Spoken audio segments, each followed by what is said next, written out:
What if I told you the saying, God has not given us a spirit of fear, is not a cliche, but the true testament and promise that God will always fight our fears? My name is Devin Davis, and you're watching You Good, Bro?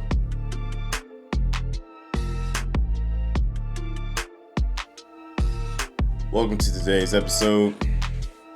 Let's go ahead and jump right into this word. Psalms 55, 17 and 18 from the New Living Translation says, Morning, noon, and night I cry out in my distress, and the Lord hears my voice. He ransoms me and keeps me safe from the battle waged against me, though many still oppose me. Well, of course, let's start with 17 there. Morning, noon, and night. This dude, David, wrote this psalm, and he was experiencing captivity. Of course, when you're captive, you're bound to be afraid of everything. I mean, if you're not, then you're just not human, which I don't. Unless you're seeing this, you're an alien. No, neither here nor there. But when he was experiencing captivity, he had to write this specific psalm. And prior to this verse, he wrote about wishing that his enemies were befelled against him immediately and expediently. But when I read that portion, morning, noon, and night, I cry out in my distress. My distress has a specific connotation for me. My distress. Myself. My own fears have caused me to be in a state where I cannot think. That my own fears have caused me to be in this spot where I'm letting all these ruminations of doubt, the unknown, whatever it might be, to settle in my mind and cause me to be afraid of everything.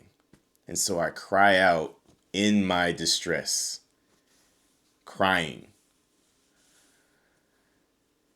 And when that verse says crying, maybe it doesn't mean the same crying to me and you, you know? Like for me crying, it's like tears bawling, you know. For you it might be causing you to constantly complain, to experience trauma, you know, to ultimately settle within your mind and saying that, yeah, this is trash. Like this state of living is trash. And I had that particular state of living process in my mind. I started a food truck, and even though my reviews were great, still sales were not going through. And essentially, you need capital before you start. You need to have a capital of a certain amount already saved up in the bank. But we had ended up using it to retrofit our food truck or slash trailer. And so I would go home from work. Go home from this new venture that I wanted to start. And my mind would constantly be pelleted with thoughts of, man, how am I going to pay this bill? How am I going to be able to provide for my family? How am I going to be able to do this? How am I going to be able to do that? When you're a man, like you providing for your family, as I mentioned in the previous episode, providing for your family is strong. It is one of the main priorities we try to figure out. And so I would cry out in my fears and also think like I was under the understanding that Yeah, I started it because I feel like I could do it. I mean, granted, look, if you starting a business and you're thriving, that means you're able to do it. It is going to get hard and it's going to be tough. When you're starting a marriage together with someone, that special lady in your life, it's going to be hard. It's going to be constant fears telling you, mainly yourself, they're going to sound like you. Your own fears saying, well, what if she's not the one? Or, what if she doesn't really need me? Like, what can I possibly provide to this relationship? How can I hold up my end of the bargain? Like those types of fears. They tend to stress us out, right? But the part that sticks out in that 17th verse, and the Lord hears my voice. We can't forget that, man. The Lord will always hear our voice, especially when we cry out in a fervent prayer. I'll get to that later. But then there's 18. He says, he ransoms me and keeps me safe from the battle waged against me, though many still oppose me. And that part right there sticks out. The battle waged against me. Our mind is a constant battlefield where one side is always telling us, yeah, let's take a look at that right there. Yeah, let's curiously follow this page. Let's look at this. Let's spend our money elsewhere. We could be foolish a little bit. Principalities in this world stem from our own fears, guys. They stem from our own thoughts. I mentioned a few of them already, but there's there's some stronger principalities that tend to ruminate and elevate our fears as men. And if you're watching as a lady, I'm pretty sure these relate to you. So don't be discouraged. But I know for me, these, what, four or five things tend to elevate my fears or try to make things difficult. One is um failure. Man, that failure thing. It's one of the main reasons why I had trepidations about starting this specific YouTube channel, you know?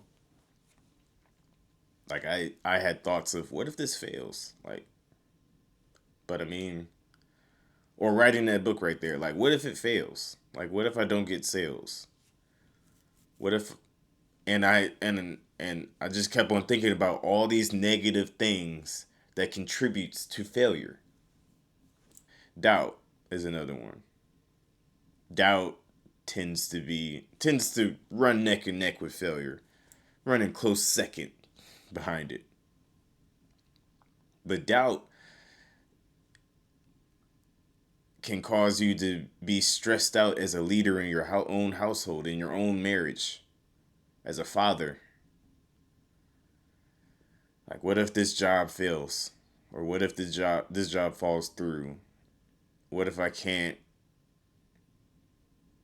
provide for my family when um when the bill comes through and the newborn baby comes through? Like, what if I can't do all that? Where is this going to come from? Where are the funds going to come from? Commitment. Commitment is another one. Commitment as a man of God, like what does that look like as a newly appointed associate pastor? Like what does that look like? How do I stay committed in my relationship with my wife? How do I stay committed in a relationship with my son? How can I be a better father for him? Better husband for my wife? So figuring out what that commitment level, what is going to ultimately take for me to show my ultimate committed to them. A fear of the unknown, like behind all the things that I mentioned, there's a little bit of uncertainty there that'll constantly, and I mean constantly, destroy your mental capacity. It'll always sit there as a spirit in your own battlefield of your mind. Then there's a fear of being with a strong woman. I'll just say that, like that. I mean, that this whole part, this specific one is for, can be saved for a marriage episode, but I'm still trying to figure that out. Still trying to figure that out, y'all. So I don't have any answers. I'm just saying. I've got examples for that part, but I don't have any answers. I guess just being upfront, because how do I lead someone who's already strong? How? She got all the help she got. What am I gonna do about that? Give you a tip. It's not being a wimp. That's one. But nonetheless, man, that's fear. How can I possibly be an example of a strong willed, strong minded person for someone who's already independent? Like I said, that's for a marriage episode. But it really comes down to this, y'all. My fear versus fear of God. My fear versus the fear of God. Because my fear will try to be selfish, it'll try to detonate everything in my life, it'll try to destroy or reestablish yokes that don't need to be there. It'll try to be vain in every regard of its own self, trying to self preserve my own image. But the fear of God, ironically called reverence, has love, peace, compassion, joy, grace, mercy. How can one fear exhibit so much perfect beauty while the other exhibits so much bile and vile disregard for our humanity? That's the difference. My fear versus the fear of God. So I'll leave you with these 3 points. Number 1, your fear will try to destroy your dreams. Your fear will try to destroy your dreams. So I started that food truck, right? And so I had a trauma after having to give up that business, thinking that I failed. Was it bad timing? Absolutely. But did I learn my lessons from this experience? Absolutely. differently. Because now I know what I do want to do and what I don't want to do. I got tired of doing the same thing over and over and over and over and over and over and over again on that trailer in this box. When I now know that my experience tells me that I want to do more than just what's on a box, inside of a box. I want to do more and express my love for the culinary arts more than just one specific way. I want to do this for a myriad of ways to benefit other people, and somehow, some way, figure out how God's gonna get up into that thing. That's a true dream. My fears try to catapult me and say, "You failed. You are nothing. Don't do it again." But the fear of God is going to come in and say, "Nah, Devin, let's look at the grace. Let's look at the blessings that surrounded that. Your bills were somehow, some way paid every single month. You did not lose your home. You did not lose this. You might have gained a few bills in your credit card and all that stuff, but you still somehow, some way come out a better person, a stronger minded person, a more committed person to me. So let's reestablish your dream now. Let's figure out this dream. You try to do your dream by yourself. But now that I'm in this, let's figure out your dream together. Let's figure out your dream together. And when I realized that made me go, okay, that's the fear of God right there. I can hold on to that now. Point 2. The fear of God will embolden you to fight your inner demons. I mentioned earlier that our brains are like a battlefield. Well, it's only right that I saw this one commentary when I was doing my preparation for this video that said the crisis of life is usually the secret place of wrestling. That tells me that there is a constant warring, there's a constant adjustment battle that's going on all the time in my mind. And that requires me to have fervent prayer every single day.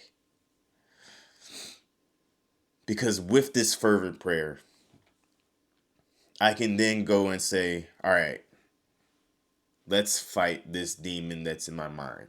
Let's fight fear itself.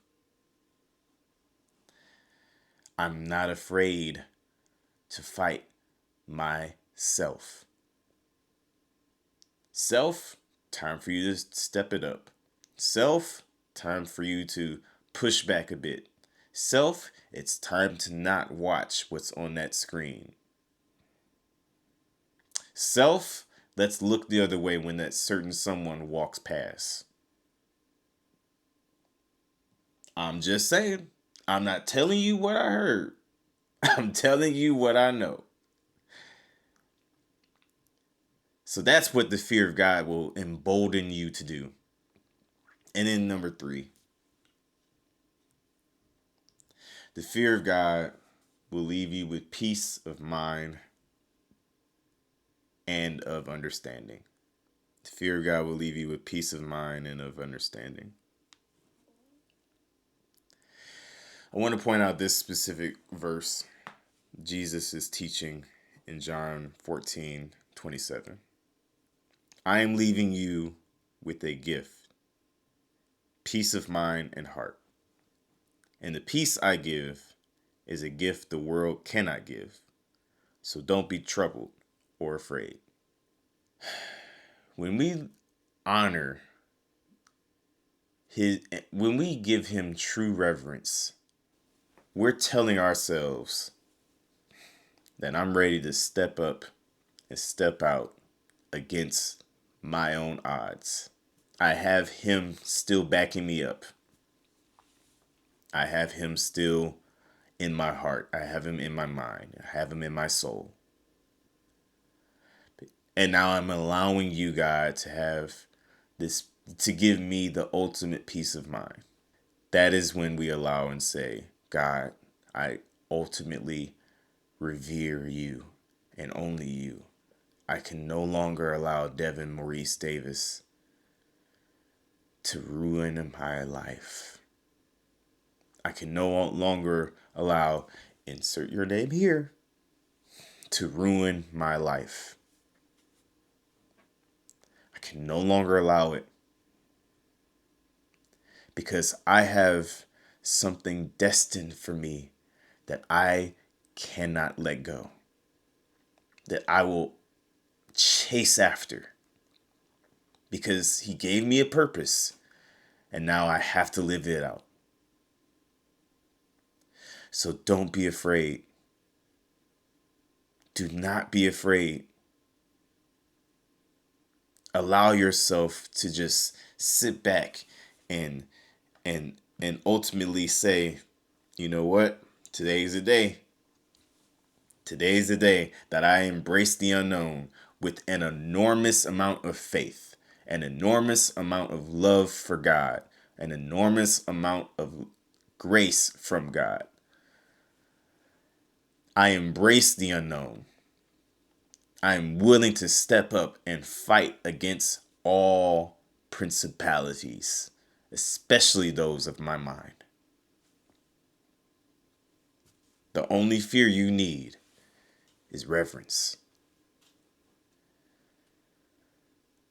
Not any of these phobia fears. The only fear you need and want is reverence. So take that with you in your marriage. Take that with you in your fatherhood. Take that with you in your personal life, on the job, or in your career. There's a difference. Take that with you. Don't be afraid to dream, just as long as God is in that dream. If that blessed your life, I'm glad it would, and it did. And I want to bring this episode to a close. Please don't forget to like, comment, and subscribe to the channel. And follow us on Instagram at YouGoodBro316. And as I always say, I love you, and I'll see you down the road. Peace.